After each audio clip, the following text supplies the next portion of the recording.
Hi all. നമുക്ക് ഇന്നത്തെ reading എന്താന്ന് നോക്കാമേ. ഇപ്പം ആദ്യത്തെ കാർഡ് നമുക്ക് കിട്ടിയിരിക്കുന്നത് 5 ഓഫ് പെന്റക്കിൾസ് ആണ്.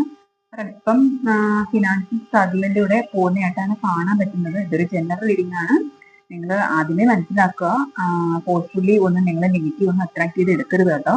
അപ്പൊ ഈ സാഹചര്യം ആണെങ്കിൽ മാത്രം നിങ്ങൾ അട്രാക്ട് ചെയ്താൽ മതി.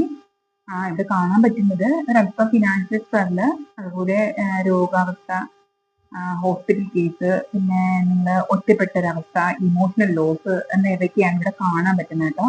ഇതൊക്കെ നിങ്ങളെ ഇങ്ങനെ അലട്ടിക്കൊണ്ടിരിക്കുന്നതായിട്ടാണ് ഇവിടെ കാണാൻ പറ്റുന്നത്. പിന്നെ നിങ്ങൾ ഇപ്പോ സാമ്പത്തികം നിങ്ങളെ ചതിക്കുമോ, അല്ലെങ്കിൽ എല്ലാം കയ്യിൽ നിന്ന് വിട്ടുപോകുമോ, എല്ലാം മാനേജ് ചെയ്യാൻ പറ്റുമോ എന്നുള്ളൊക്കെ ചിന്ത നിങ്ങളെ അലട്ടുന്നതായിട്ട് ഇവിടെ കാണാൻ പറ്റുന്നത് കേട്ടോ. കൂടുതലും ഇവിടെ ഹോസ്പിറ്റൽ കേസ് തന്നെയാണ് ഇവിടെ നിങ്ങളെ വലച്ചുകൊണ്ടിരിക്കുന്നതാണ് ഇവിടെ കാണാൻ പറ്റുന്നത്. ഇനി നിങ്ങൾ ഈ സാഹചര്യത്തെ പിടിച്ചു നിൽക്കാൻ ഭയങ്കരമായിട്ട് സ്ട്രഗിൾ ചെയ്യുന്നതായിട്ട് കാണാൻ പറ്റുന്നുണ്ട് കേട്ടോ. എങ്കിലും നിങ്ങൾ ഒരുവിധം ഫൈറ്റ് ചെയ്ത് തന്നെ നിൽക്കുന്നുണ്ട്, പിടിച്ചു നിൽക്കുന്നുണ്ട്. നിങ്ങളുടെ ആത്മധൈര്യം ഒന്നുകൊണ്ട് മാത്രമാണ് മുന്നോട്ട് പോകുന്നതെന്നാണ് ഇവിടെ കാണാൻ പറ്റുന്നത്. പിന്നെ ഡിവൈൻ തന്നെ നിങ്ങൾക്കൊരു സപ്പോർട്ട് തരാനായിട്ട് ഒരാളിനെ അയക്കുന്നതായിട്ടാണ് ഇവിടെ കാണാൻ പറ്റുന്നത്. നിങ്ങളുടെ നിലവിലെ സാഹചര്യങ്ങൾക്ക് ഒരു ചെറിയ ആശ്വാസം നൽകാൻ ആ വ്യക്തിക്ക് കഴിയുമെന്നാണ് ഇവിടെ കാണാൻ പറ്റുന്നത്. നിങ്ങളെ ഫിനാൻഷ്യലി സഹായിക്കാനും ഇമോഷണലി ഒന്ന് പിടിച്ചുയർത്താനും ഒക്കെ ആയിട്ടാണ് ഈ വ്യക്തി വരുന്നതെന്നാണ് കാണാൻ പറ്റുന്നത് കേട്ടോ.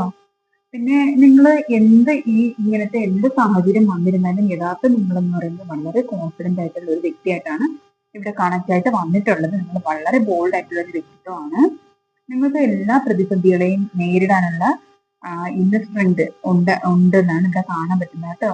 ഒരു സാഹചര്യത്തിനും നിങ്ങളെ തളർത്താനാവത്തില്ല എന്നുള്ളൊരു അത്രയും വിൽ പവറും പൊട്ടൻഷ്യലും ഒക്കെ ഉള്ള ആളുകളായിട്ടാണ് ഇവിടെ കണക്ട് ആയിട്ട് വന്നിട്ടുള്ളത്. അപ്പോൾ നിങ്ങളുടെ എല്ലാ സ്ട്രഗിൾസും നിങ്ങളിൽ നിന്ന് മാറും, ഈ സമയവും കടന്നു പോവും എന്നുള്ള പോസിറ്റീവ് ചിന്തയിൽ നിങ്ങൾ നിൽക്കുക, മുന്നോട്ട് ധൈര്യമായിട്ട് പോവുക. അപ്പോൾ ഓൾ ദ വെരി ബെസ്റ്റ്. നിങ്ങൾക്ക് ഒരു തൽക്കാല ശാന്തി എന്നുള്ള രീതിയിൽ നിങ്ങൾ ഡെയിലി 108 തവണ ഓർമ്മയൊക്കെ ഒന്ന് ചൊല്ലുക കേട്ടോ. അപ്പൊ നമുക്ക് ഒത്തിരി മാറ്റം ഉണ്ടാകും.